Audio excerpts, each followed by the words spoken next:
traveling through another dimension. A dimension not only of sight and sound, but of mind. A journey into a wondrous land whose boundaries are that of imagination. Your next stop, the Twilight Zone.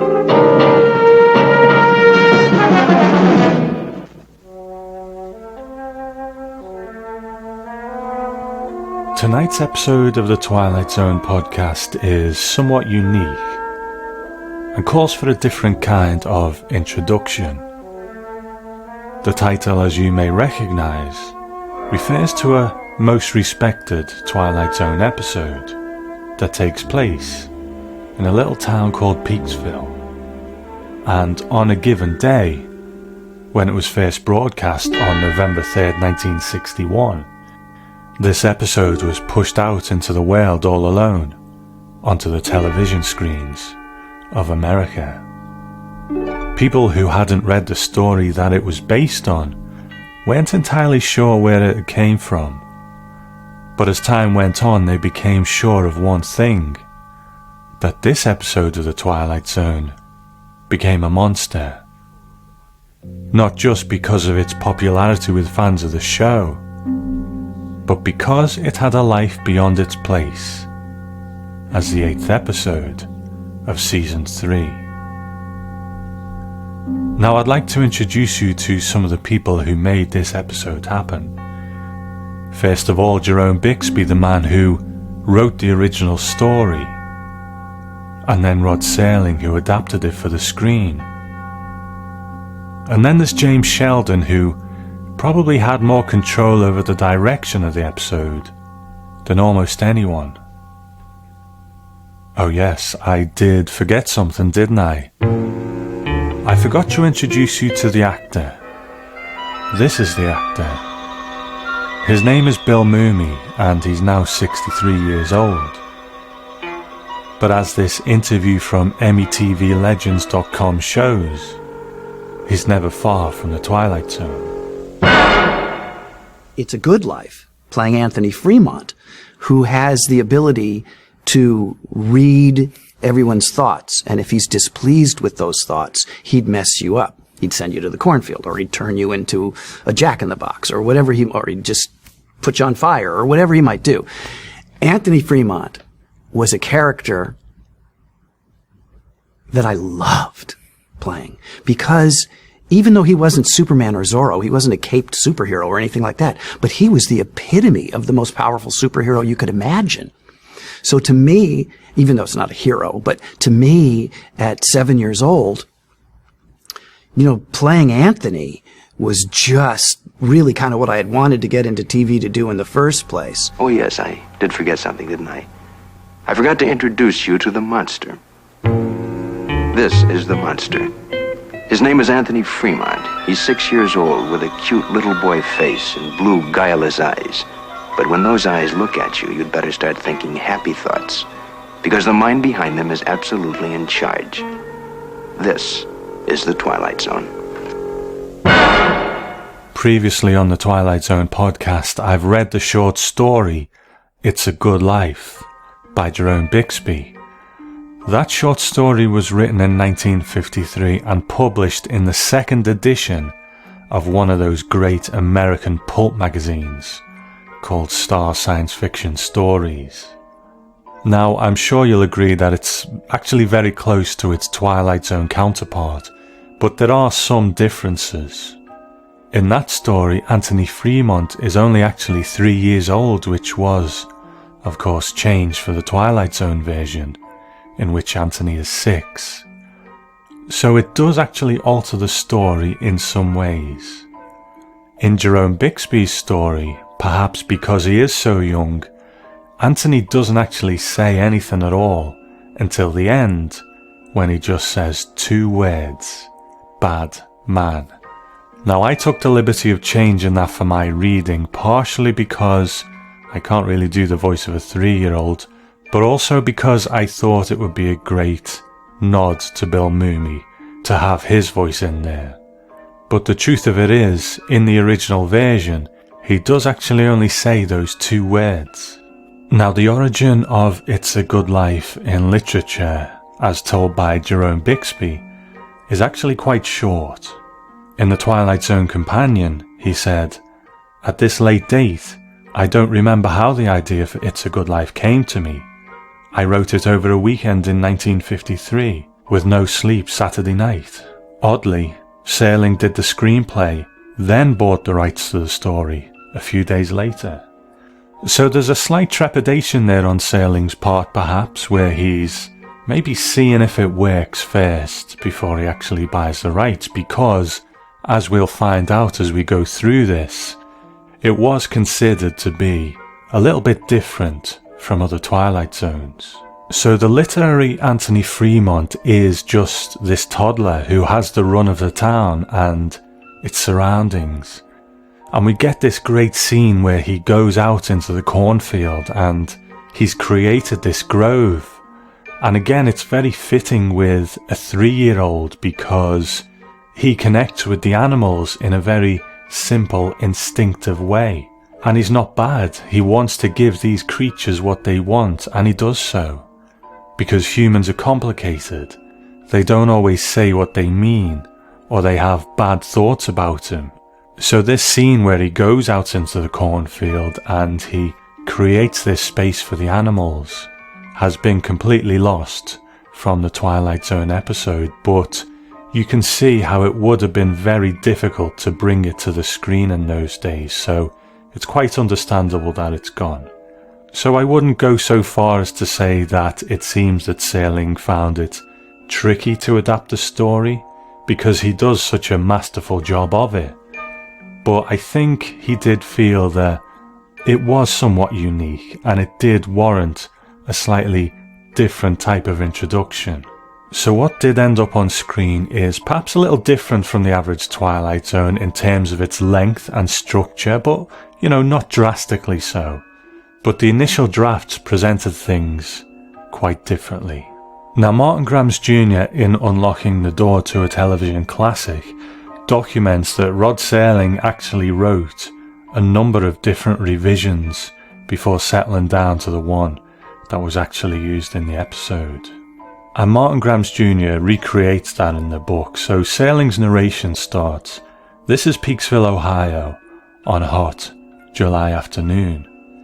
And then it says that at this moment an old woman, Aunt Amy, comes out of the front porch and sits down, rocking slowly back and forth, fanning herself with an old, dilapidated fan. And Serling then goes on, "At a first perfunctory glance, and on the surface, you may think that this is a town like all towns, and that the little boy over there, Anthony by name, appears to be like any little boy." And then the camera pans over to Rod Serling, who stands near the porch, and he goes on, "But actually none of you have ever seen Peaksville, Ohio. It's a place not to be found on a map. And those fields of grain and wheat and barley that you've seen growing, that isn't the only crop. Something else grows in Peaksville, and for want of a better term, we're forced to call it simply horror. But let Anthony's father tell you about it. Everyone just calls him Dad Fremont. We'll let him tell the story, and we'll let him describe the horror." So then, Dad Fremont actually breaks the fourth wall and starts to speak to the audience directly. And he tells about how the doctor helped deliver Anthony and, almost by impulse, attempted to kill him when he was a baby, and that by the age of 6, Anthony had destroyed the world and left only the village. And he says, "Anthony's mind will snap at you, and he'll do most anything at all." And then he tells the story of how Aunt Amy once yelled at Anthony, and he turned her into this smiling, vacant thing. And then Bill Soames turns up on his bike, and Serling continues his narration. He says, "In just a moment, we'll get an even closer look at Anthony Fremont and the people of the village, and the village itself. Peaksville, Ohio, in a world in which nothing exists except Peaksville. A world that Anthony Fremont manufactured. A nightmare that lies at the center of the Twilight Zone." So there's a lot of sort of backwards and forwards with that open narration. You can see Serling maybe struggling with it a little bit, because he uses this device of Dad Fremont actually speaking to the audience directly. Now, I'm kind of glad he didn't go with that. I think what we end up with is fine. It's a little different without being that different, where you actually have a character speaking to the audience. I mean, I imagine by now we'd have probably accepted it as part of the Twilight Zone, but I think what we ended up with is much better. So we know that the monster that Sailing speaks of is a 6-year-old boy, but it must have been great to see that reveal for the first time, where Sailing introduces Anthony. But it's also Sailing's delivery that makes this one special as well. Now, the intro itself is about 2 minutes long, so it's quite long for a Twilight Zone, and I like getting to hear Rod Serling that little bit longer. And it starts off pleasantly enough. This is Peaksville, Ohio. But by the time we get to Aunt Amy sitting staring vacantly in her chair, things have gotten that bit more sinister. Now, as we move through the story of It's a Good Life, there are a couple of tangents along the way. And part of the lore of this episode now is that some of this opening was actually used for the theme park ride, the Twilight Zone Tower of Terror. Hollywood, 1939. Amid the glitz and the glitter of a bustling young movie town at the height of its golden age, the Hollywood Tower Hotel was a star in its own right, a beacon for the show business elite.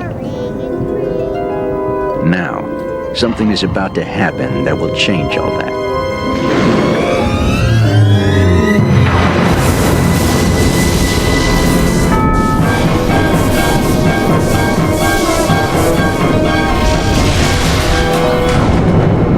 The time is now, on an evening very much like the one we have just witnessed.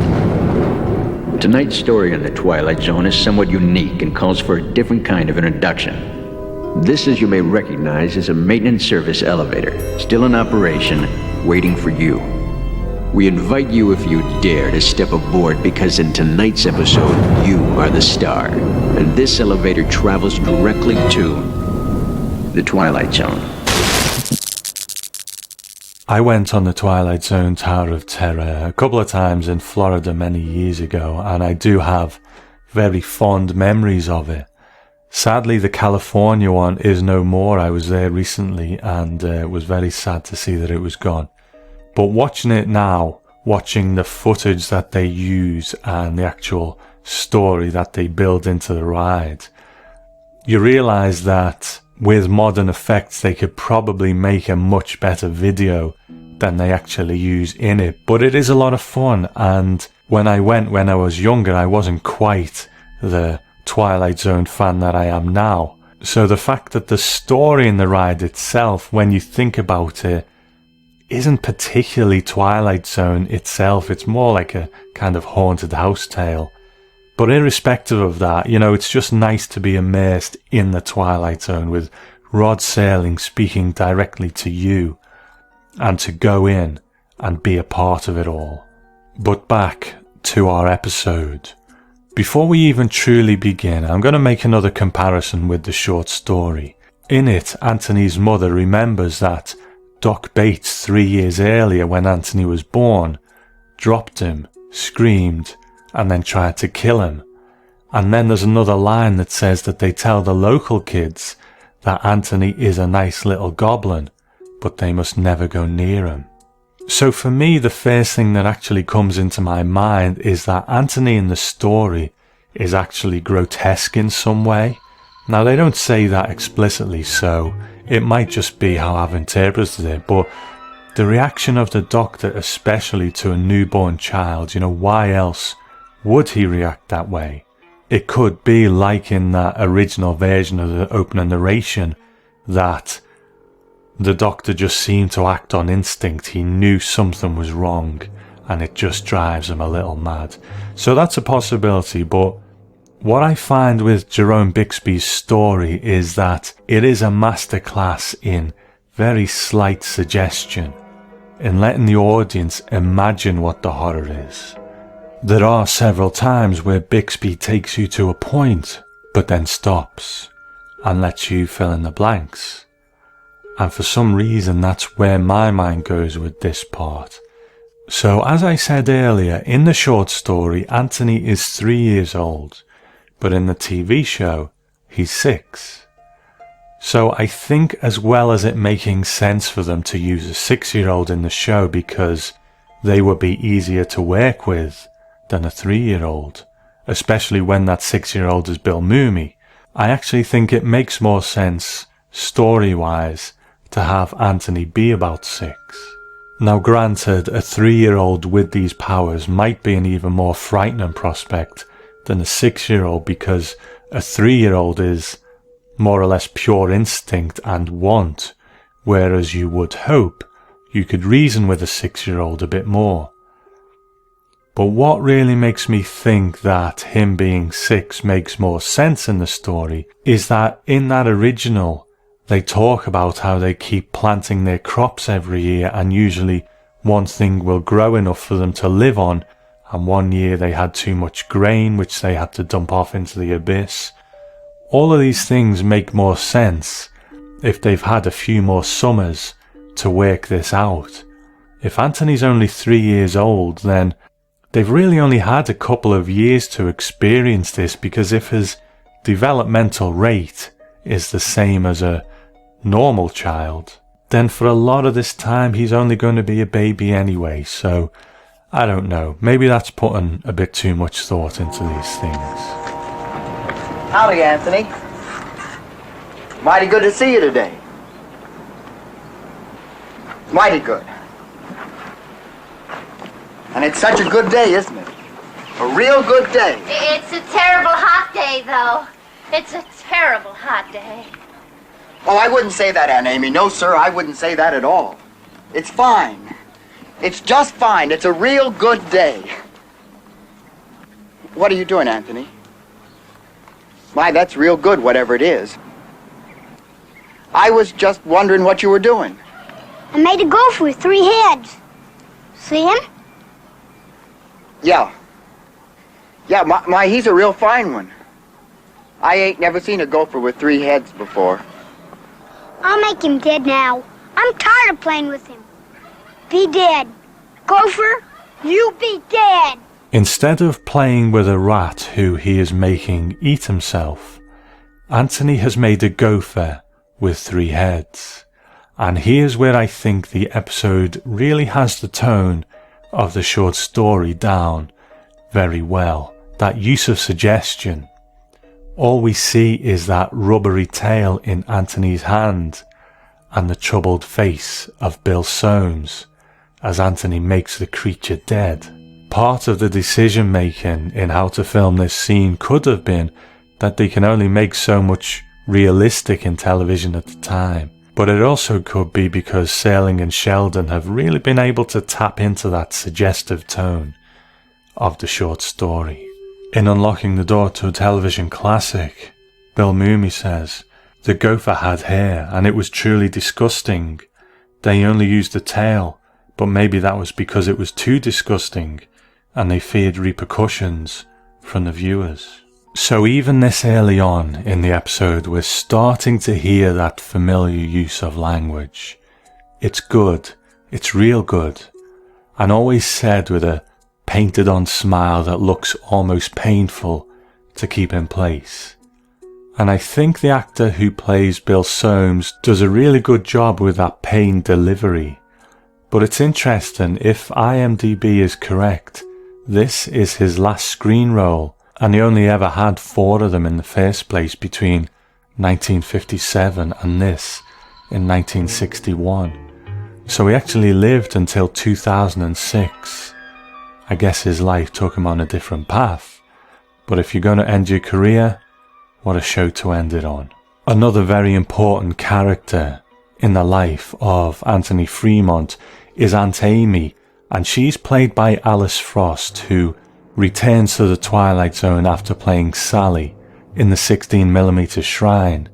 Now, Amy was that favourite aunt of Anthony's who seemed to have a bit more control over him than everyone else, until he got annoyed at her and he thought at her.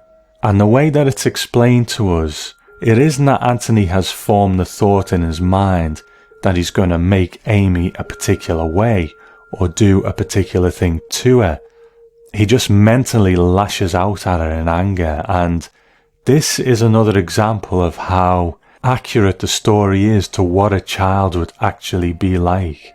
How a child will lash out physically without much thought, but for Anthony it's mentally.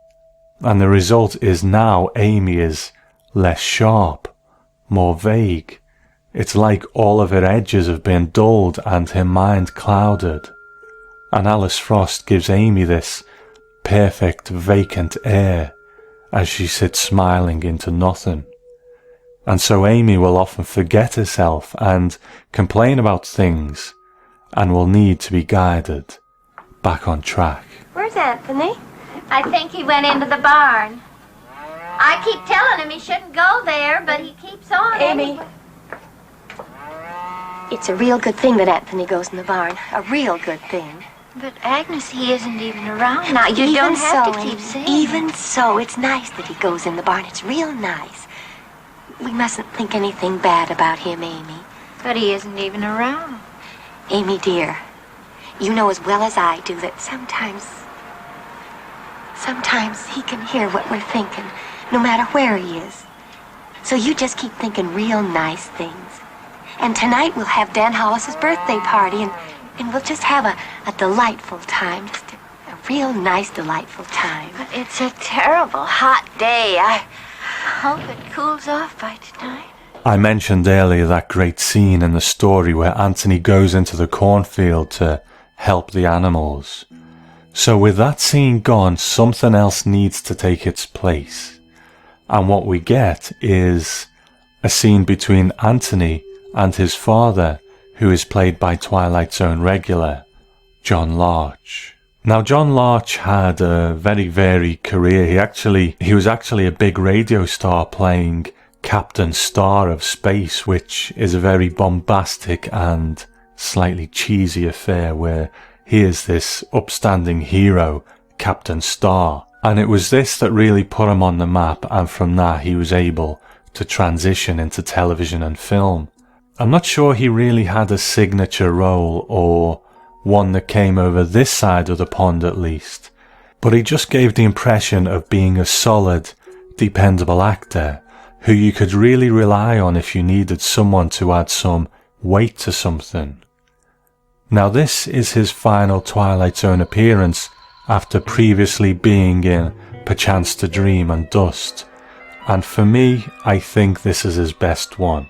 In this scene where Anthony first comes into the room and Mr. Fremont is washing his face, he's every bit the father having some light-hearted, playful talk with his son. But as the scene goes on, he gradually slips in these odd little pauses and looks, which are in line with the rest of the scared Peaksville residents.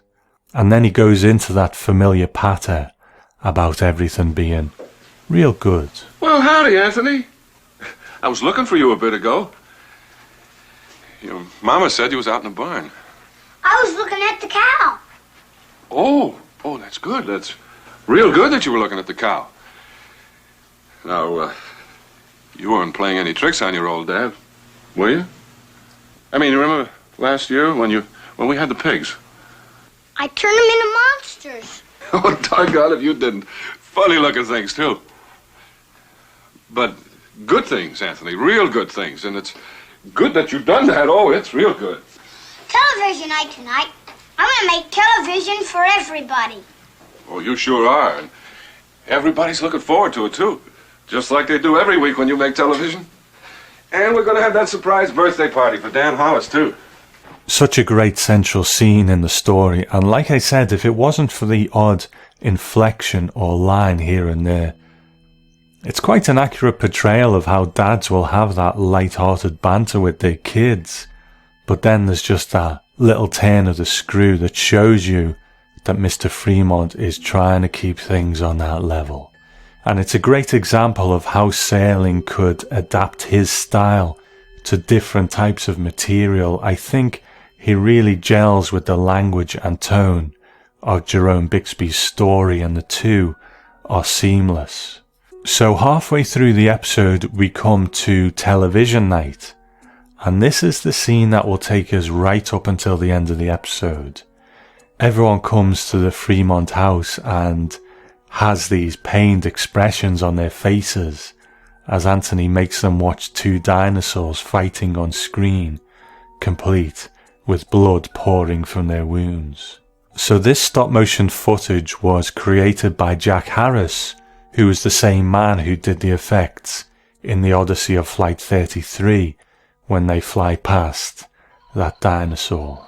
Now in the original script, the television seemed to be more in line with what he created in the short story. It said hunched over on the floor is Anthony, sitting directly in front of it and obviously manipulating it, for on the screen are grotesque colour patterns, weird formless lines and shadows, on occasion a passing face that is only partially humanoid, and at intervals there is a sound of some kind of strange discordant music, which Anthony also projects. So a little more similar to the short story where it was just shapes and sounds.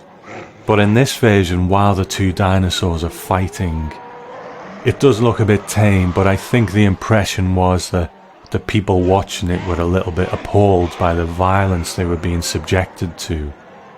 So when I read the short story a few episodes ago, I made that section kind of a mixture of the two, as if Anthony was projecting all of the violent, horrible things he'd done onto the screen in amongst these images. That's all the television there is.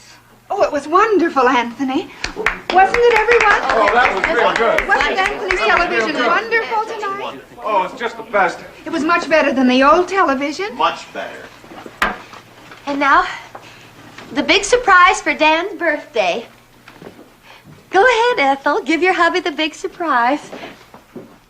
As well as it being television night, it's also the birthday of one of the townspeople, Dan Hollis, and he was played by a very prolific actor called Don Kiefer, who we only lost in 2014.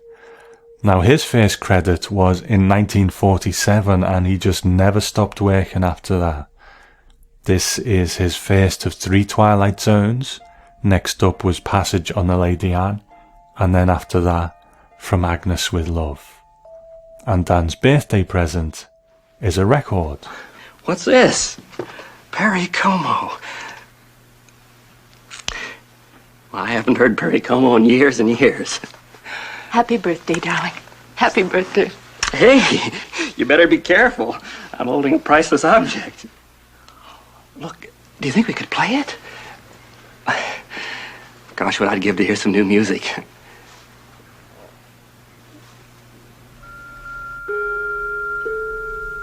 Or just the first part. The orchestra part. Before Como sings. I don't think we'd better, Dan. After all, we don't know just where the singing comes in. It'd be taking too much of a chance. Better wait till we get home.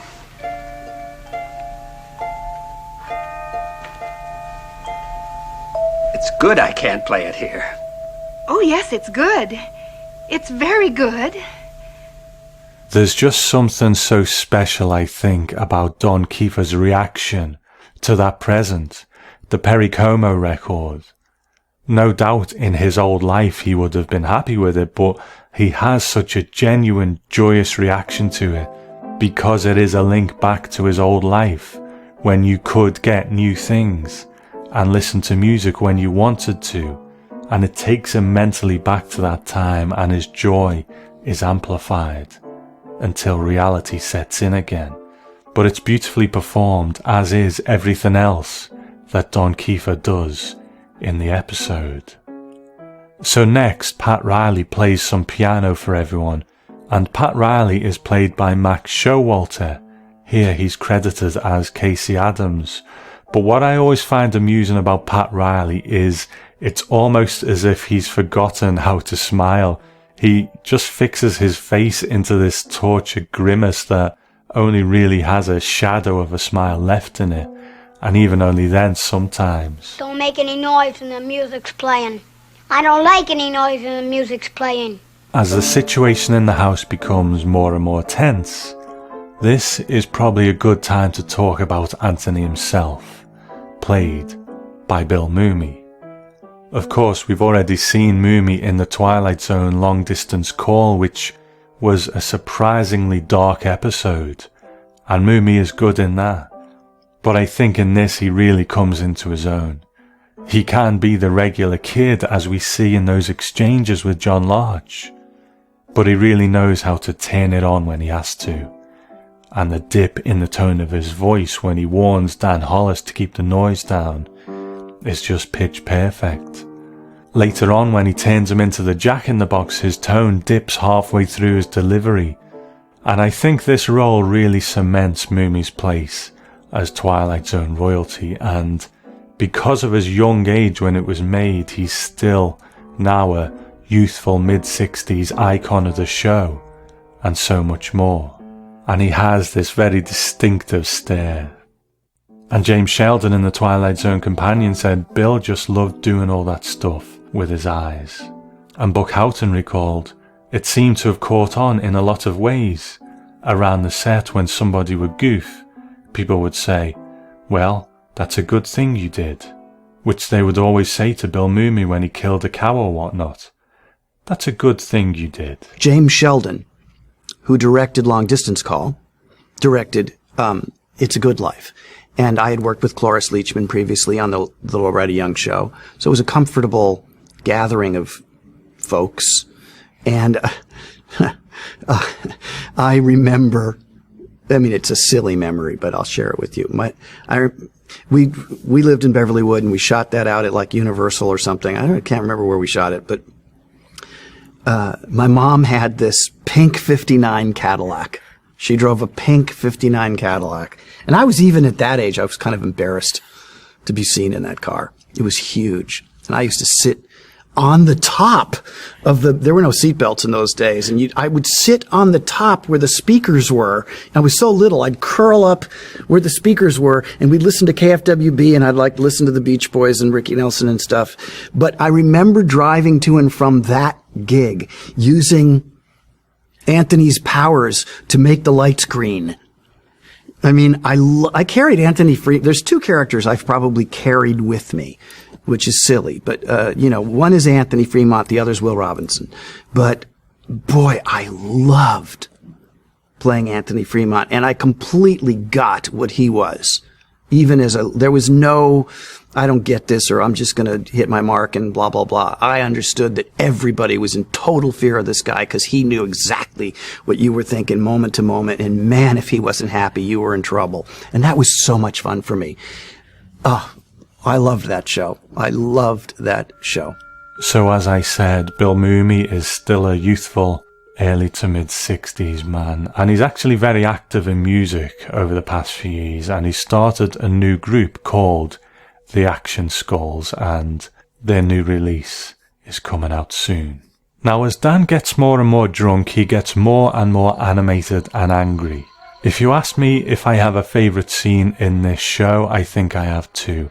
The first is that exchange that I mentioned between Mr. Fremont and Anthony in the bedroom.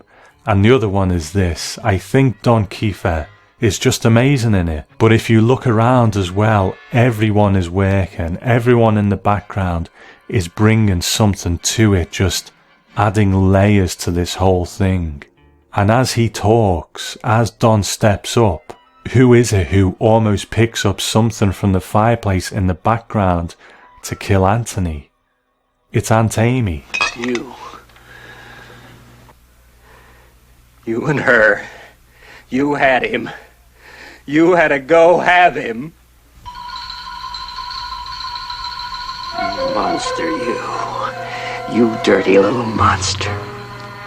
You murderer. You think about me. Go ahead, Anthony. You think bad thoughts about me. And maybe some man in this room, some man with guts,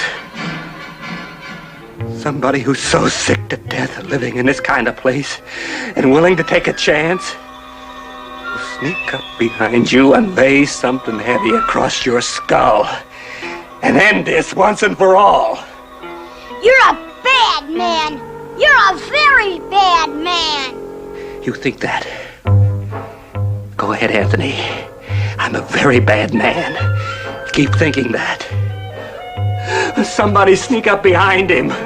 Somebody end this now while he's thinking about me.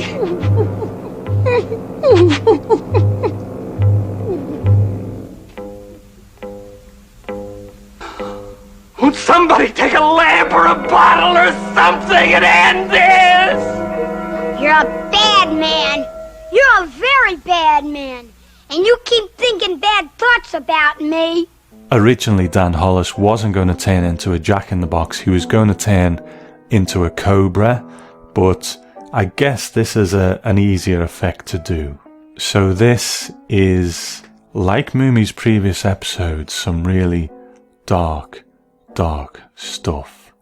Mr. Fremont says, "Wish it into the cornfield, Anthony." He's trying to make him have some mercy and wish death upon Dan. So in 1961, we have a primetime television show with a child killing animals and people with his powers, and adults contemplating killing him. Why do you think that episode resonates with people? Because it's great. Because everyone in the cast is just so good.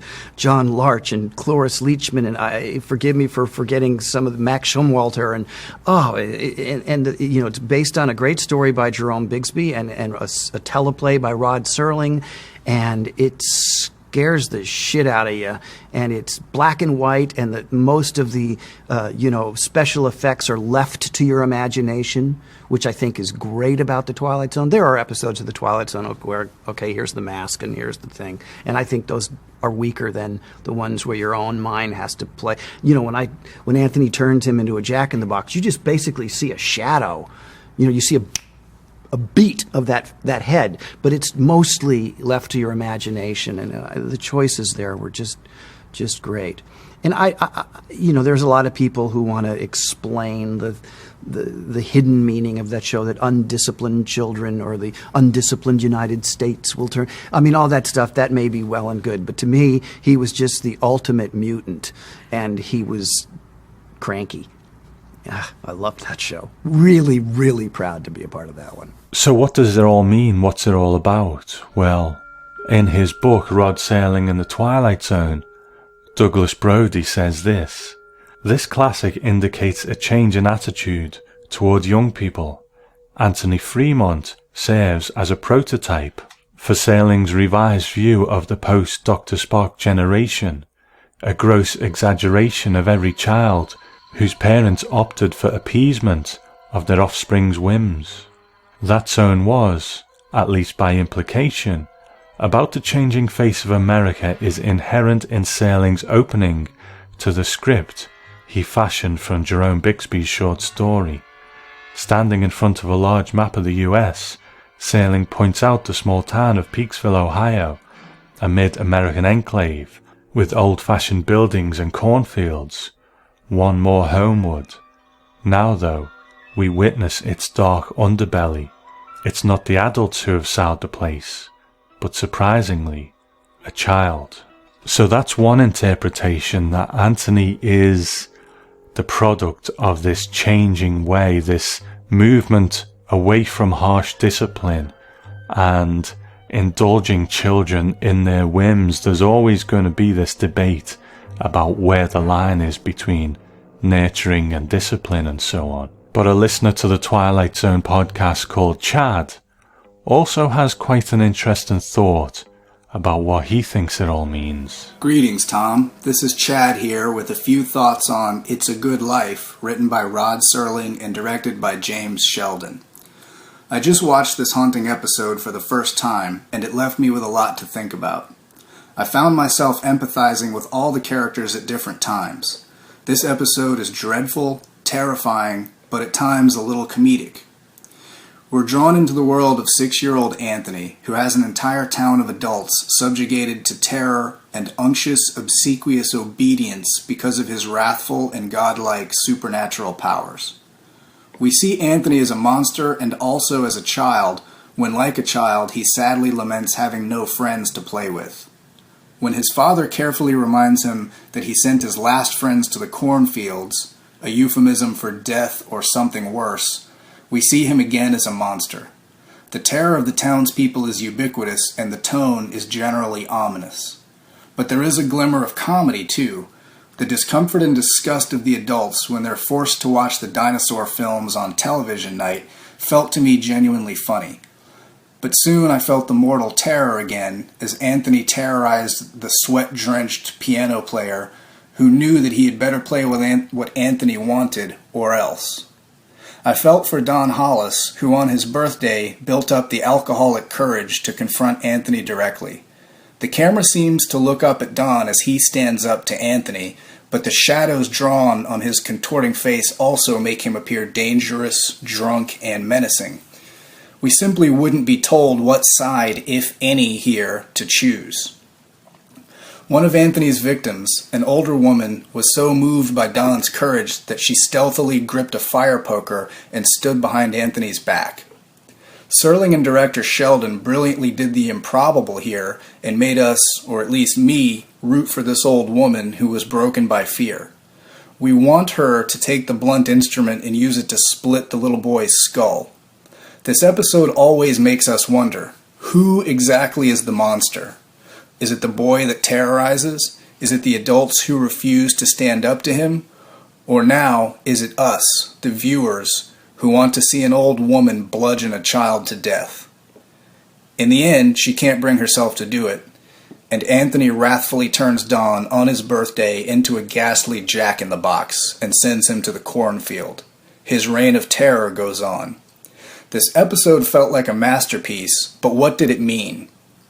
If your theory of reward and punishment is the guide to the Twilight Zone, then did the people deserve their suffering and fear because they didn't collectively stand up to Anthony? Those that did stand up to Anthony alone certainly weren't rewarded for it. Ultimately, I didn't know what lesson, if any, the show was trying to impart, but there was a strong and disquieting metaphor woven into this episode for me. Serling began by describing the, quote, dark ages that the fear of Anthony has caused. Anthony is all-knowing. He knows even your thoughts, and he must be placated lest his merciless wrath fall upon you. Everyone that suffers his wrath was made to feel that they deserved their suffering. They didn't think the correct thoughts, didn't smile enough, and didn't follow Anthony's irascible will. Is it such a stretch here that Anthony represents God? Specifically, does he not represent the monotheistic God that many children Anthony's age are taught to worship and fear? Anthony is an all-powerful tyrant who exercises wrathful violence to impose his will. Anthony demands absolute loyalty and obedience. All things in this town happen by Anthony's hand. When good things happen, Anthony is praised and thanked. When Anthony does horrific and atrocious things, he is praised and thanked even more. Anthony is told that everything he does is right and wonderful, not because everything he does is right and wonderful, but because he is all-powerful and his ego must be assuaged or he will lash out. Anthony not only judges and punishes actions, but he knows, judges, and punishes people's very thoughts. The people must force themselves to think good thoughts, pretend to be happy even when they aren't, and adulate him every waking second. The distinction here, of course, is that the God sold to us is alleged to be always acting for the greater good, regardless of how our feeble minds miscomprehend it. Anthony is not afforded these assumptions. But for those who grew up in the shadow of conservative, fundamentalist religion, may see many parallels between Anthony and the terrifying entity whose unquestioned goodness we must smile and be forever grateful for, or else. I don't speculate that Serling necessarily had this in mind, and if he did, he certainly would have been wise not to admit it. But Serling also carefully hid stories assailing the poison of racism in his episodes, and this could be similar. Further, Serling's version of Planet of the Apes is the only version to openly challenge fundamentalist religion by showing the legal and social enforcement of obedience to the sacred scrolls, which the chimpanzee rulers knew didn't reveal the truth, but instead concealed it. The unquestionable scrolls were used to hide the truth to further the rulers' own purposes. Anyway, there's a lot of food for thought here, and I want to say thank you for the chance to pass along these thoughts on what I felt was a masterpiece of an episode. And again, thanks for all the work you put into creating an excellent podcast. Cheers. Thank you for sending that in, Chad. That's a very interesting theory as well. So I think we've got two solid interpretations there that you can subscribe to or not. But it's good that you're making it snow, Anthony. It's real good. And tomorrow's going to be a real good day. The episode as a whole for me isn't just a good Twilight Zone. It's one of the episodes that I hold up as one of the most perfect pieces they ever created. Jerome Bixby's story was great, but Serling seemed to be able to really tap into why it was.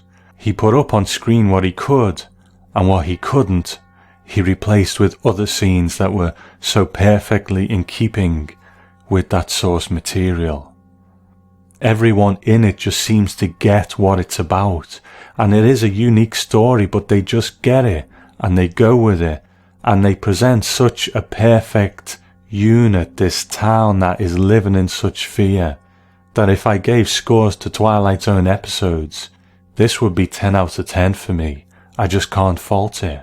It's often the case in the Twilight Zone that we don't really find out how or why the magical thing happened, or why a particular special object exists. So we very much expect that in the show.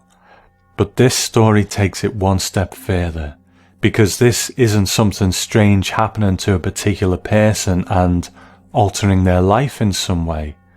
This time, the strangeness is all-encompassing, and it's already happened. Now they just have to deal with it. This is just another day in Peaksville. Tomorrow nothing could happen, or maybe something worse will happen. That's the beauty of it for me. Their life goes on, but then we have this incredibly nihilistic ending. Just as you think things couldn't get much worse, Anthony seemingly on a whim makes it snow, and all they can do is stand and smile, knowing that it's going to kill their crops and they'll have nothing to eat. Rod Serling talks about Anthony being one of the special residents of the Twilight Zone, and you'll recall that often in the show I'll talk about Rod Serling being this almost celestial figure in the Twilight Zone. Now this is just me, a fan, coming up with a bit of fantastic nonsense, and I know it's not the intention of the episode, but when Serling talks of Anthony being a special resident of the Twilight Zone, I kinda like to think of him as being the same kind of being as this celestial Serling. He has the power to control the Twilight Zone, but with Anthony, things have just gone a little bit wrong. So they leave him there in his own isolated Peaksville, because while he's there, he's not causing any damage elsewhere. So left without comment, this is just one of the days in the good life of Anthony Fremont.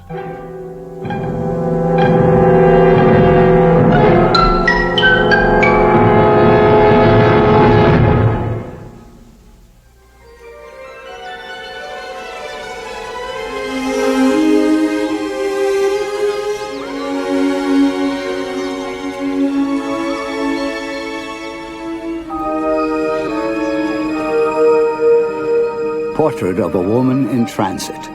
Helen Foley, age 27. Occupation, school teacher. Up until now, the pattern of her life has been one of unrelenting sameness, waiting for something different to happen. Helen Foley doesn't know it yet, but her waiting has just ended. The next step in our journey takes place 2 decades later, in 1983, when Richard Matheson adapted Jerome Bixby's story again, but this time for the big screen, to be directed by Joe Dante in Twilight Zone the movie. Our story opens with a barrage of Twilight Zone references when Helen Foley, a nod to Rod Serling's teacher and the episode Nightmare as a Child, goes into a diner. She seems to be wandering without purpose through the towns of the Twilight Zone itself. Okay, I give up. Where am I? Well, you're not lost. It looks like you missed a turn off at Cliffortville. Right there. Yeah. Okay. Half mile down the road is a gas station. That's Beaumont. You hang a left and you go 4 blocks. The highway cuts right in front of it. You can't miss it. And you probably go... Hey, kid. Easy on the machinery. It doesn't work right. Kid, I don't build the games. I just keep the quarters. Why don't you stick another quarter in? Maybe it'll work better. See, the highway splits right outside of town. It goes off in the Walter, the kid is screwing up the TV. Hey, it's his quarter. The TV's free, you know. Yeah, I got $20 on this. Lots of luck. So, where you headed? Willoughby. Hey, nice town.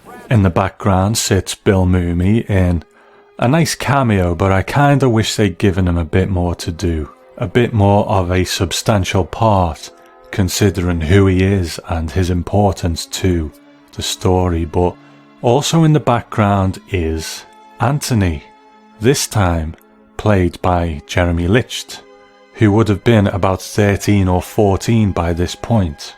So I think we need to say quite early on that this is a very different telling than what's gone before. Anthony in this version seems to be quite a good kid. He even gets some grief from a guy in the bar, but he lets him be.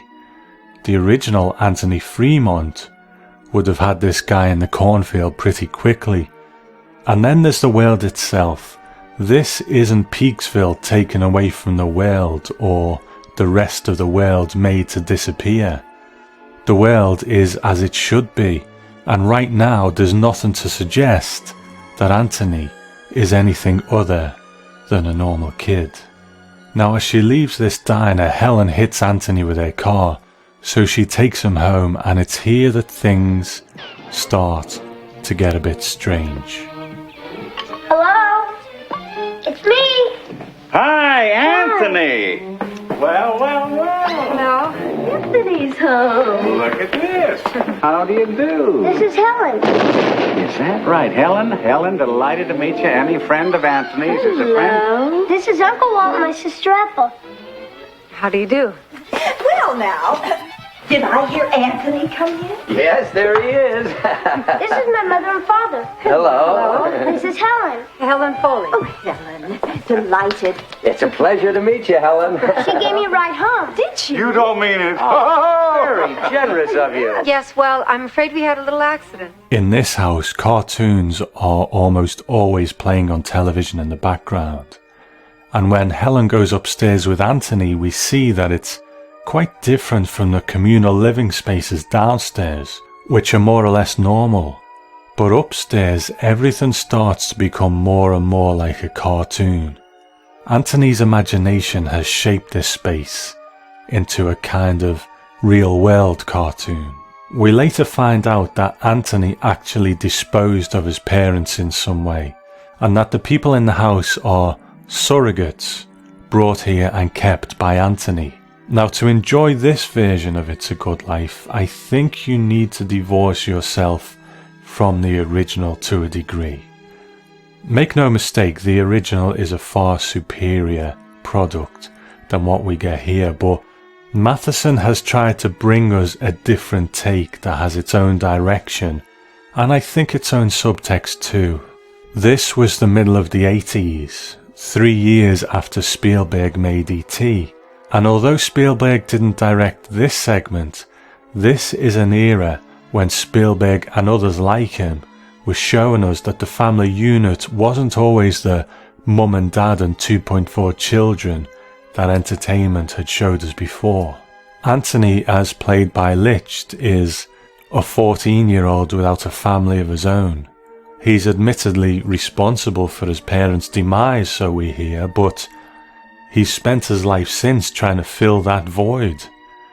He's kind of like the child at the foster home who's now at an age where nobody really wants him because all they want are the younger kids, the ones who they can mold into their own child, whereas Anthony has to mold everything else to try and fit him. But you just can't force something like that. This Anthony doesn't want people to be scared of him. He wants them to stay because they want to stay with him. But they are scared, and all that they can do is try to appease him, like Mr. and Mrs. Fremont in the original. I told you. They hate me. They want to send me away to someplace bad, just like my real mother and father did. That's not right, Anthony. You know we wouldn't do that. No, we love you, Anthony. Honestly, we do. Sure. They're afraid of me. Everybody is. That's why they act that way. And I do everything for them. They can just sit around and watch TV all day. No one has to do a thing. Not a thing. And I'm real good all the time. That's right. You're a good boy, Anthony. You're a good boy. We love you. Yeah. Well, then I wonder who wrote this note. I wonder who called me a monster. It wasn't me, Anthony. Well, I'd never do anything like that. You know that. Don't look at me. But whereas in the original our sympathies did lie with Mr. and Mrs. Fremont, in this version I feel like they sit more with Anthony himself. His patchwork family aren't particularly likeable. Now admittedly it's not their fault that they're there. Anthony has brought all these people here against their will, or at least kept them here against their will, so they have got every right to be ticked off. But in keeping with this whole theme of Anthony as the unwanted kid at the foster home, these are essentially the foster carers who try to appease him and keep him happy without actually having any genuine feeling towards him. Now that's not me being critical of foster carers in any way. I know they do amazing work and their compassion is genuine, but I think this is trying to show us that inherent confusion within Anthony and essentially the child's perceived notion that they're not truly wanted because they're not flesh and blood relatives, whether that's true or not. But it's manifested here in a more literal way. Now remember what Douglas Brody said earlier about Anthony being the product of a generation that tried to appease their offspring rather than discipline or guide them. And I think that's even more obvious here because this version shows us that true affection comes from both appeasement and a certain amount of control. At one point, Anthony creates this grotesque cartoon-like creature in the living room and everyone is cowering in fear. But that element of control begins when the character of Helen Foley uses a line from the original, but in quite a different way. Wish it away, Anthony. Wish it away. When Mr. Fremont said that, he was almost begging Anthony to send Dan Hollis to the cornfield, to spare them and Dan the horror of what he'd been turned into. But he knew it was pretty much one of the only things he could ask Anthony to do, because Anthony was always sending things to the cornfield. But in this version, this is where Helen Foley begins to treat Anthony with a firmer hand. She's not begging him, she's giving him direction. And not only does Anthony need it, but he wants it. He wants the boundaries that good parenting gives. He wants an adult in his life to be an adult and not a fawning sycophant. And that's what Helen promises as she and Anthony drive away to their future. Anthony, take us back. Take us back. You can leave too? Oh. And go where, Anthony? I've seen what you can do. I know you have a power, a gift that makes you special. You better be careful. special. For one day may become too big for you to control. Now maybe, just maybe, together we can master it and learn from it. Use it in ways you never thought of before. I'd like to be your teacher, Anthony. And your student. You'd stay with me? Yes. Always?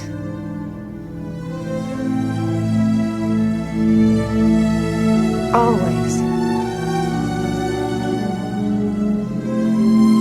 Okay.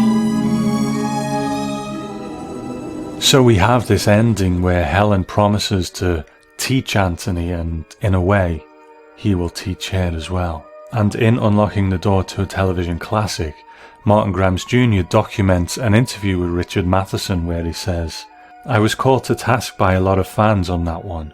They cannot stand happy endings.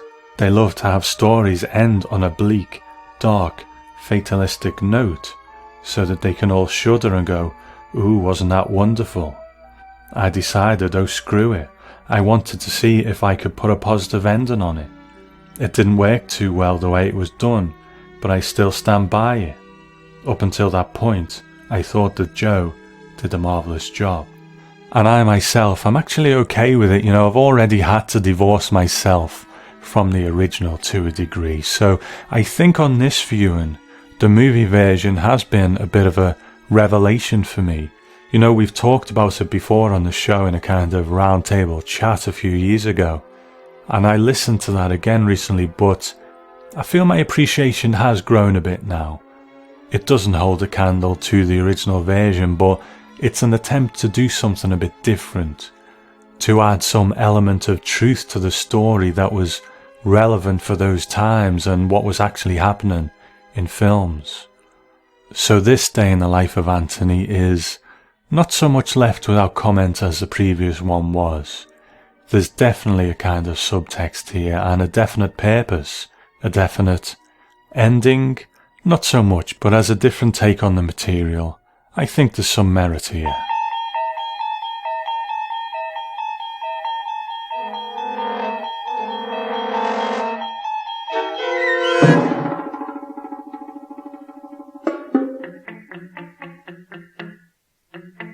So up to now, It's a Good Life has had 3 different versions.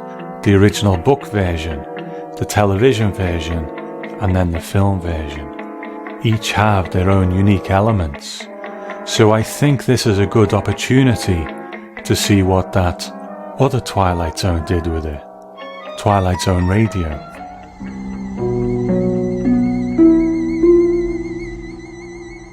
Welcome to Peaksville, Ohio on a hot July afternoon. At first glance, you'd think this is a farm like any other, and the little boy, Anthony by name, is like any other little boy. But Peaksville is a place not found on any map, and those fields of wheat and barley, they're not the only crop. Something else grows in Peaksville, and for want of a better term, we'd call it horror. One day, exactly 6 years ago, a boy was born. And as far as the people are concerned, that's all that matters. There isn't anything else. Because Anthony controls it all. In just a moment, we'll take a closer look at Anthony Fremont and the people in the village and the village itself. A world in which nothing exists except Peaksville. A world Anthony manufactured and which he now rules with absolute power. A nightmare of rare design, located dead center in the Twilight Zone. You will notice that the introduction on Twilight Zone Radio drops that very direct method used by Rod Serling to get a lot of information over to the audience right there and then at the beginning. Mr. Fremont is played by Mike Starr, who is a very recognizable character actor. He's often cast as thugs or gangsters because he has a certain look about him that seems to fit. And he's been in things like Goodfellas, Dumb and Dumber, and several more things. With 220 credits to his name at the time of recording, he qualifies as a hard-working actor of the times, I think. So a softer role for Mike Starr this time round than we usually see him in. Now, I'm not sure which actor played Anthony Fremont in this version. I've struggled to find a good cast list for Twilight Zone radio dramas because I only own them digitally, but I think the kid does a good job. In the Twilight Zone radio version, they have to sell what Anthony is without the benefit of being able to show a look or expression, those withering glances that Bill Mumy would often make. This Anthony has to always verbalize those things. So the effect of that is that this Anthony seems a bit more vicious at times and explicit in his controlling behaviour, because we have to get that over to the listening audience. Now, the story overall is the same as the TV version, but there are a few differences along the way. That incident where Anthony snapped at Aunt Amy and thought at her is actually included in the story, not alluded to as backstory. But there is one difference. Look, boy. Look what Aunt Amy's got for you. Your own bowl of chocolate frosting. You like chocolate, don't you, Anthony? I know I do. Chocolate's good. I don't like her. Of course you do. She's your Aunt Amy, and she loves you. You know that. I hate her. Oh, that's a good joke. A very good joke. It's all for you, Anthony, all of it. And after you've finished, I'll make some more if you like. As much as you want. Get away.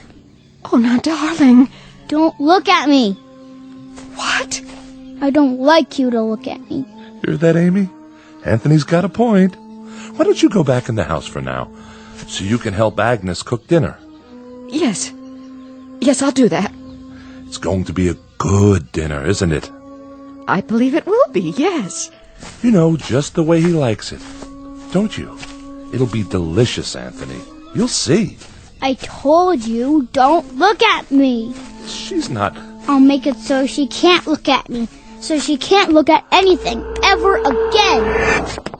Watch your step there, Amy. I can't see. What do you mean? Sure you can. That would be some joke. Just go on inside. The light. That's all I can see. The sun. It's so bright. The sun blazing in the sky. Like white fire all around. Amy? Help me. This different telling where Amy isn't the dulled down thing that she became in the original. She's actually still mentally the same, but now she's blind, sets up a little interesting undertone later on for her character. Because she's not now the vacant shell, she actually carries a lot of anger towards Anthony that she'll let slip a couple of times later on. It is only quite subtle, but you can imagine why she would now want to pick up that poker and kill Anthony. Her comments at times really betray what she's feeling inside. But in the overall story, because they didn't use that Rod Serling very direct introduction, in which we get a very clear picture of what's going on in Peaksville, the episode feels the need to relay all this information later on via Mr. Fremont. Everybody keeps a few things for a while, and then they trade off. There's about 3 books left, and each family... Oh, now, honey. And each family can keep it for a week, and then trade it for something else. Like with the stereoscope the Van Nusens found in their cellar, or the can of beer that Bill Soames found wedged into an old icebox in the junkyard. I'd better go check on the kitchen. You see, the thing of it is, Anthony fixed it so that we're alone in the world. Nothing new ever gets built anymore. Nothing new at all. That's enough. No, it's not nearly enough. Remember 6 years ago, old Doc Baker, rest his soul, he took one look at Anthony when he was born, and he screamed and dropped him. Tried to kill him right then and there. He knew. Somehow he knew what Anthony was, and he thought it would have been better if he had been born dead. But Anthony, my son, he whined and let out a cry, and then he done this thing, took his revenge. Oh, didn't he? Please, please, I beg of you, don't. No. And he either destroyed the world and only left this village, or he took the village someplace away from everything. We don't know exactly which, do we? All we know is that we're alone, and there aren't any towns or villages or anything else left except this place. And Anthony, he controls it with his mind. He controls everything. You know, knowing the story as well as I do, it's hard to be detached from it and ask whether someone who doesn't know the story needs all this relayed to them so explicitly. And if they do, could it not have been sprinkled through the episode a bit more? Because it does put us in that difficult position of wondering why a character is explaining a load of information to another character who already knows it.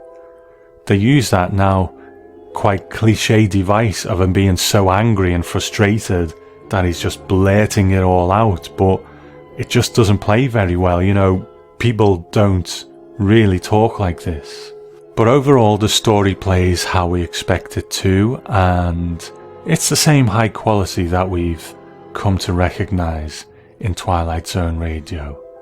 So we leave the audio Peaksville in exactly the same place as we leave the television one, somewhere in the Twilight Zone. Look at that, will you? It's snowing outside.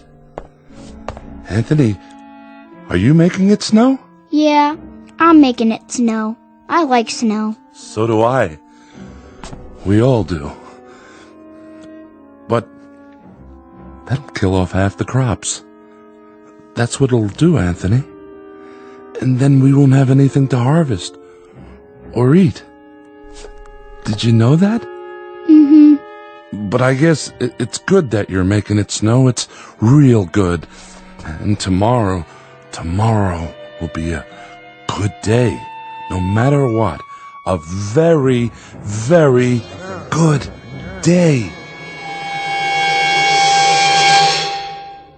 So far in our story, It's a Good Life has come from its roots in print to television, then film, then radio. So where can it go next? If we look back at the Twilight Zone, the original series, this story is quite unique. Its star was young enough that he had his whole career ahead of him, as opposed to others who were at various stages of their lives. But it also leaves us without a resolution. This is just another day in Peaksville. But what about the next day, and the next year, or the next decade? Could Anthony Fremont ever return as an adult, played by Bill Mumy? Well, it turns out that he could. Little Anthony Fremont, age 6. I'm Anthony Fremont, all grown up. You're a very bad man. You're a very bad boy. And you keep thinking about me. I'm thinking about Me TV. That's all the television there is. That's right, little Anthony. And Me TV is all the television you need. Watch The Twilight Zone. Weeknights at 9:30, 8:30 Central on Me TV. That's all the television there is. Okay, I'm just playing with you. That was actually an advertisement from Me TV that was run in 2015, where Bill Mumy reprises the role for a little fun promo slot. But earlier than this, he did what I just said. He reprised the role properly. On the 19th of February 2003 was the first broadcast of a show written by Ira Stephen Bear and directed by Alan Croker, and that show was called It's Still a Good Life. Well, that was a real treat, and as far as I'm concerned, if that bookends the whole bit, you know, that's cool. My friend and neighbor, Ira Bear, was offered the opportunity to produce a revival of the Twilight Zone for, I think it's UPN. And he came to me. I had done a Star Trek Deep Space Nine for him. Our kids went to school together. We're good friends.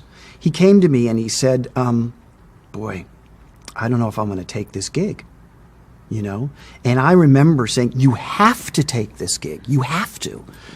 And he was like, and I said, you have to because you can protect it. I said, you'll protect, you know, the legacy of the Twilight Zone. You have to take that responsibility. And I think I really was a pivotal part of his, you know, decision to take that gig. Because I did feel like if you don't do it, someone else is going to mess it up. And you can't let the Twilight Zone get messed up. I would have preferred initially, don't do it. Don't anybody do it.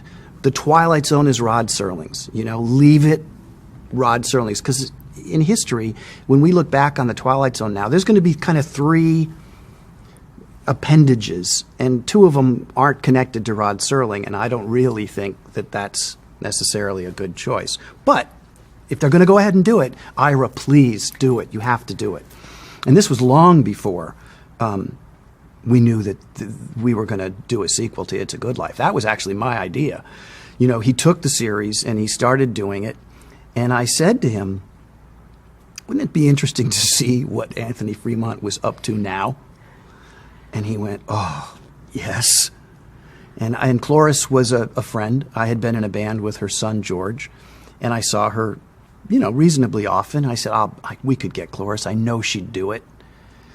And he was like, wow, that's an idea. So I wrote a treatment for what I thought it would be like.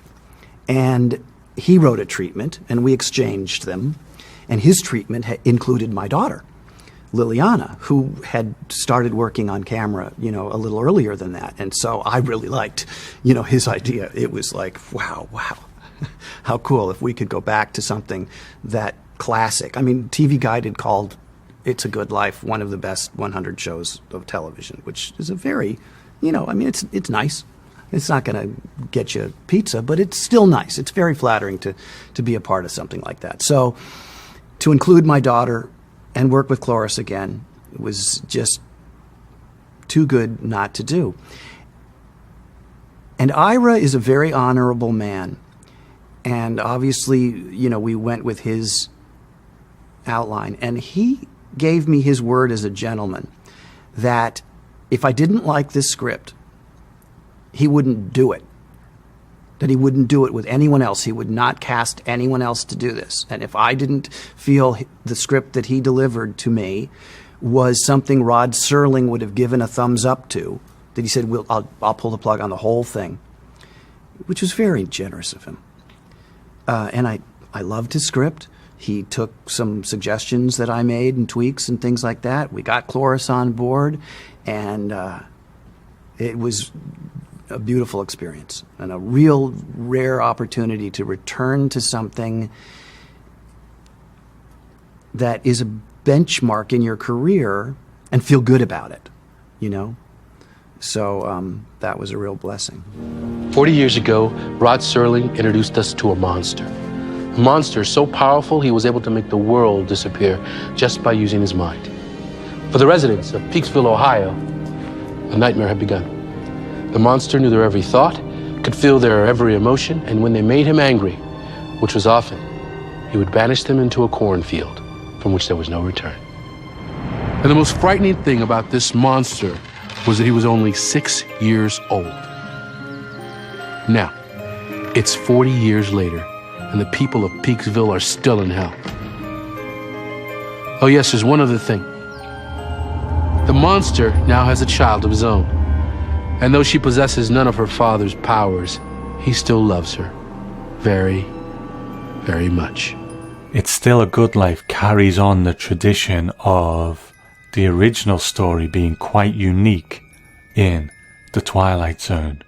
We pick up Anthony's story 40 years later, played again by Bill Mumy, but this time he brings his real-life daughter, Liliana Mumy, along as well, playing Audrey Fremont, Anthony's daughter.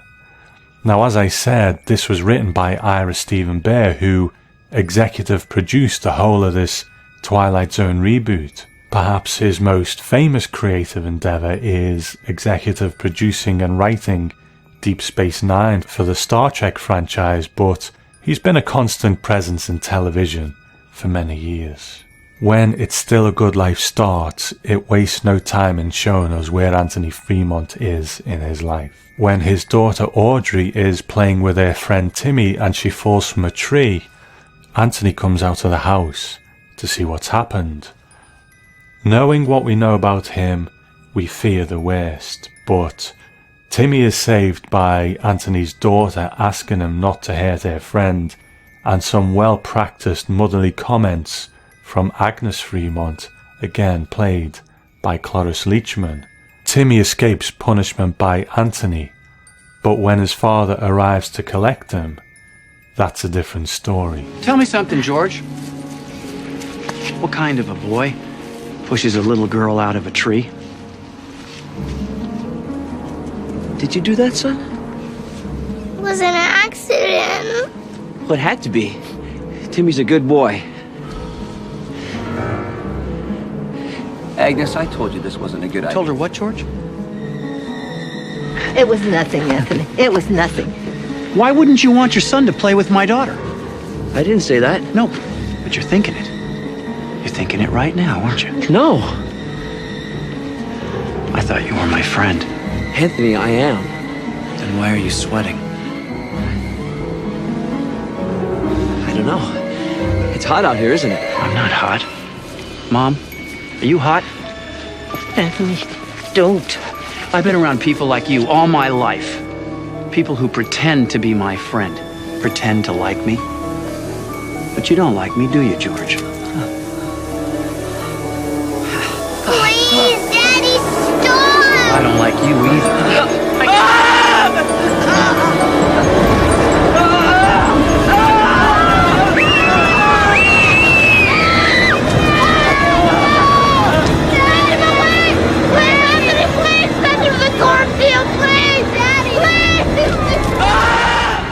This is a pretty intense scene. We know what Anthony is capable of, but we hope that perhaps age has mellowed him and made him more reasonable. But Anthony has grown up without anyone ever telling him that he's wrong, and dishing out punishment whenever he feels like it. He's even put himself in the role of victim, saying that he's grown up his whole life with people pretending to be his friend, pretending to like him. And in a nice touch, Timmy's dad, George's fate, is one that Anthony spoke about in the original episode. You're everybody's favorite. I heard somebody think one time, I don't remember when, but sometime, that I shouldn't wish away all the automobiles and things, and electricity. They said that it wasn't good that I did that. Somebody thought that one time. Who? Who thought that? Why, that was, Teddy Reynolds who thought that. He owned the farm up the road. He shouldn't have thought those bad thoughts. That's why I made him go on fire. So we soon find out that Anthony's daughter is pretty special herself. She too has special powers, and she tells us that Anthony can't actually read her thoughts. And when Mrs. Fremont discovers this, she starts to help Audrey develop her powers. How wonderful is it to have Cloris Leachman back as Mrs. Fremont, not only having Bill Mumy provide that continuity, but then we have Cloris Leachman as well. Now, John Larch, who played Mr. Fremont, lived until he was 91 years old, and thankfully we still have Cloris Leachman with us now. She was born in 1926 and 20 years later became Miss America in 1946. And having majored in drama, she got her first screen credit in 1948. Now, this wasn't her first exposure to the work of Rod Serling. In 1956, she starred in a movie called The Rack with Paul Newman, and the writer of the teleplay of The Rack was, of course, Rod Serling. Now, I haven't seen that film, and it is available out there, and hopefully I'll get around to that someday.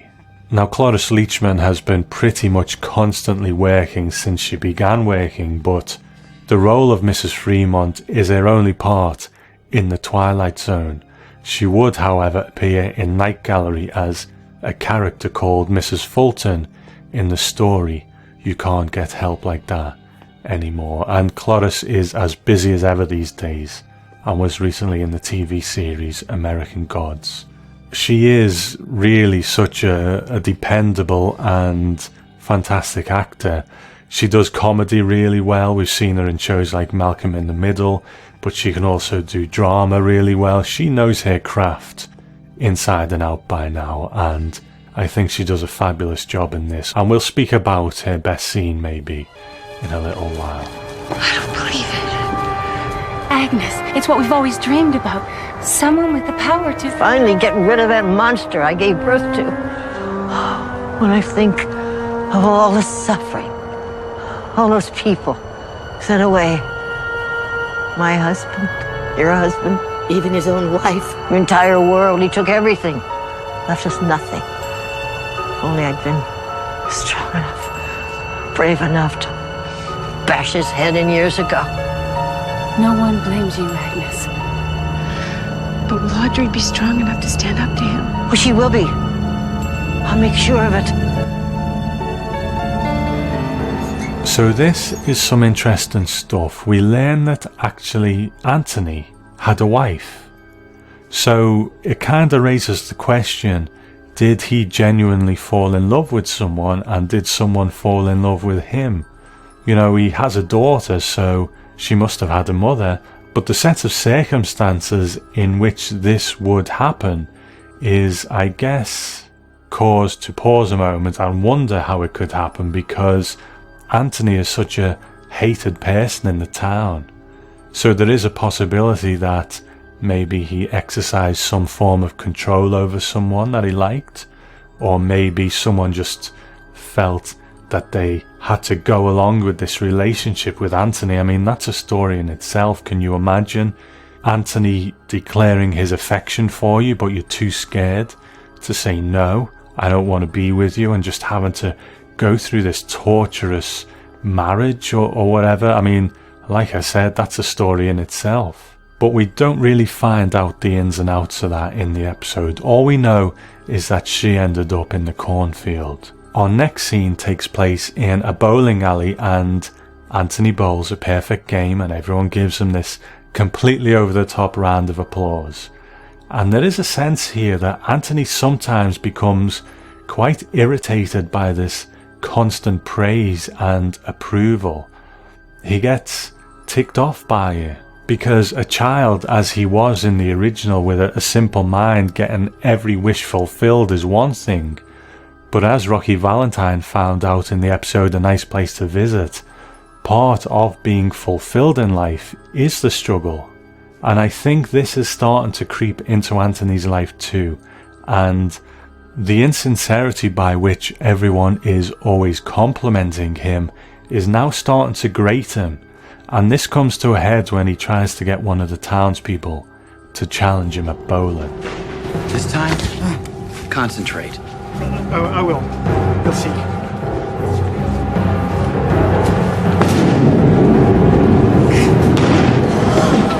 You're not even trying. Yes, I am, Anthony. I'm trying really hard. Somebody do something. Agnes? Anthony, please. Everyone knows you're the best bowler in town.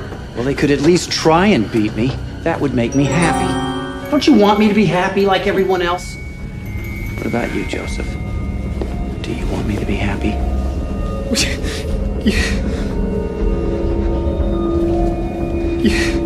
Hey, Daddy. Want to play a game of pinball with me? We all know Anthony and what he's capable of, and I think Moomy really brings a great menace to these scenes, and they are pretty suspenseful too. The music at times is laid on a bit heavy, but it's Bill Moomy who makes it, and his annoyance doesn't seem to be coming anymore from people not doing what he wants them to do, but when he challenges them and they back down, that seems to annoy him more than anything. And when he picks up his daughter and she says to him, "Can we go home? I'm tired," and he says, "I'm tired too," he's talking about more than just day-to-day fatigue. He's tired of the world he's created, a world where he can't go beyond the borders, and everyone he comes across is just a fawning weakling. Now, throughout the episode, Agnes discovers that not only has Audrey got the ability to make things disappear, but she can bring things back, and we have quite a sweet scene where we see Agnes and Audrey looking through pictures, and we see John Larch, and then Audrey brings back Agnes a watch that her husband had given to her and Anthony had made disappear. And we learn that actually Anthony can't bring things back. But when Anthony discovers that Audrey has power and that Agnes has been keeping it from him, he calls a town meeting in the bowling alley the next day. So Audrey, of course, is played by Liliana Mumi, and she would have been about 9 years old at this point, which makes her about 23 now, and she's been working steadily ever since. A lot of her work seems to be voice work in children's shows, and I think she does a good job here, and having that family connection with Bill Mumi really brings a great quality to their scenes together. So Anthony gathers everyone together in the bowling alley and says that he's going to choose people to be punished because people have been sneaking around behind his back. And it's here that Agnes Fremont gets to say what we always wished she would. For 40 years, I did nothing while you tortured the people of this town. I sat back and watched while you destroyed everything I cared about, everything I loved. Not everyone. You love me. Love you? Love you? I curse the day I gave birth to you. Night after night, I lie awake in bed, thinking of ways to put an end to this madness, to put an end to you. And you want to know why, Anthony? Because you are a bad man. A very bad man. The worst that ever lived. Mom, I'm warning you. You are a monster. A spoiled, vicious monster. And if anybody deserves to be in the cornfield, it's you! The speech that Agnes Fremont gives is good, and Cloris Leachman, of course, delivers it well. It actually starts to crack Anthony's veneer. It may be the only time since Dan Hollis that anyone has really stood up to him like this, and it's starting to hit home. And for us, the audience, this is a real release. We've wanted to see someone do this for a long time, particularly Mrs. Fremont. We've wanted her to say that Anthony isn't actually a good boy, and the things he does aren't good things. But then Audrey does something that shocks even him, and she makes everyone go away. But when it's only Anthony and Audrey left, even Anthony starts to get lonely. So Audrey brings everything back, and she and Anthony head out to explore the world that hasn't existed beyond the town borders for 40 years. This 2000s version of The Twilight Zone is quite maligned, it's not particularly appreciated, and it does get a bit of a bad rap all round. But whether the series as a whole works is one thing, but if nothing else, I am grateful that it gave us this episode. The original Twilight Zone had very few stories that had a logical next chapter. Characters met their fates, they received their cosmic justice or their just rewards. But It's a Good Life was a slice of life in the town of Peaksville. No comment, no lessons, just an introduction to one of Twilight Zone's special residents. This character had many days like this, and now we get to see another. What a wonderful opportunity to be able to take advantage of the very special and unique circumstances of It's a Good Life. Cloris Leachman still alive and well and working. Bill Mumi having only been a child then, now the perfect age to give us another chapter and bring his own daughter along with him, only a few years older than he was when he played Anthony. I think fandom can often be quite precious about some things and say we shouldn't do this or we shouldn't do that, and treat things as sacred and untouchable.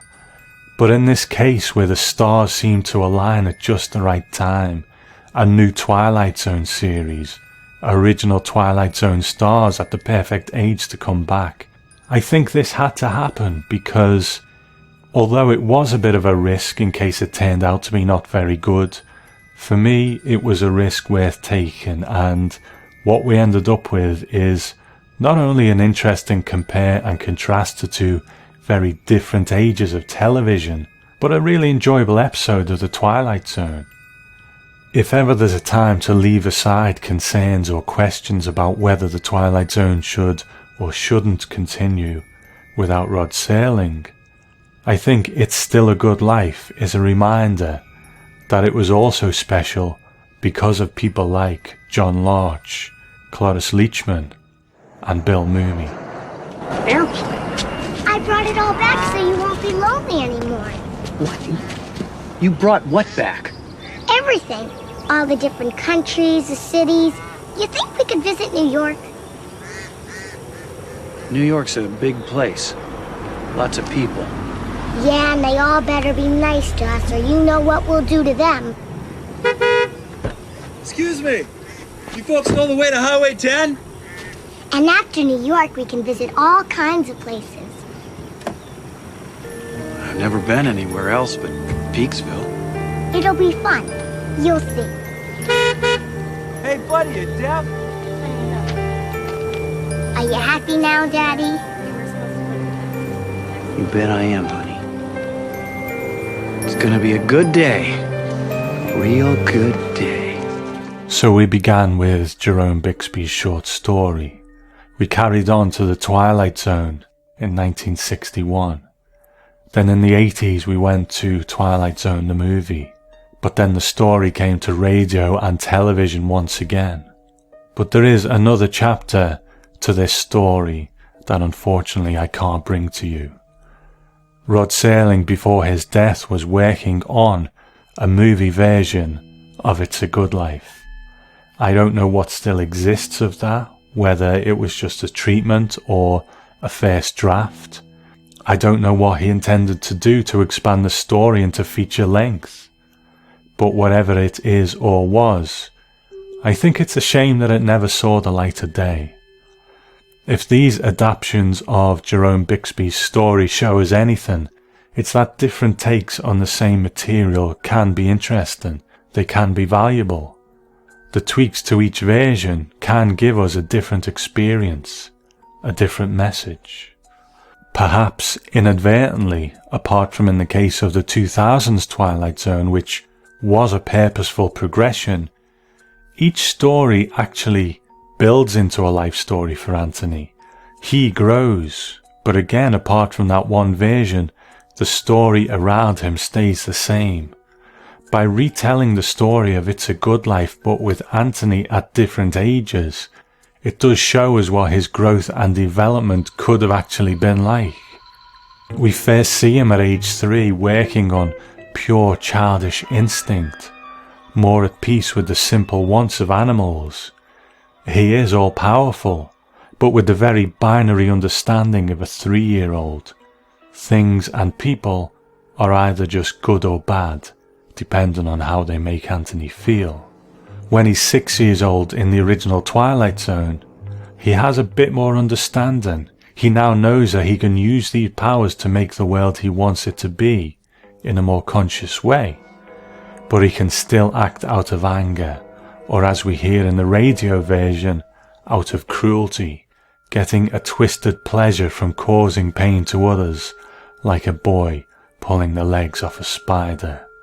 The lack of parental control is really starting to manifest now.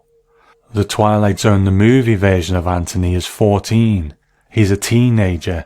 His understanding has grown, but now he actually understands what he's lost. His actions as an impulsive child have cost him everything, and he desperately tries to recreate it, to get things back, but he can't. This Anthony doesn't want to hurt people anymore, but he can't change what he's already done.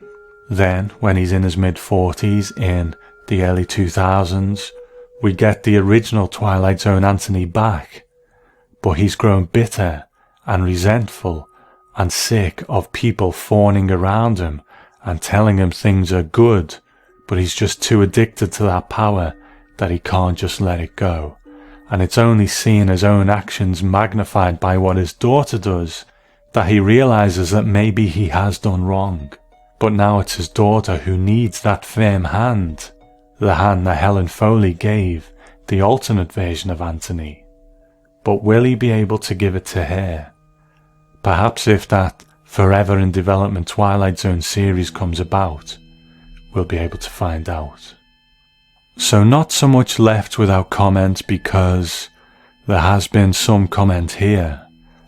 But I only wanted to introduce you to one of the Twilight Zone's very special citizens as we explored the good lives of Anthony Fremont. And if by some strange chance you should ever run across him, you'd best think only good thoughts. Fremont wants you to think happy thoughts, and you better do as you're told. Anything less than that is handled at your own risk. Because if you do meet Anthony, you can be sure of one thing. You have entered the Twilight Zone.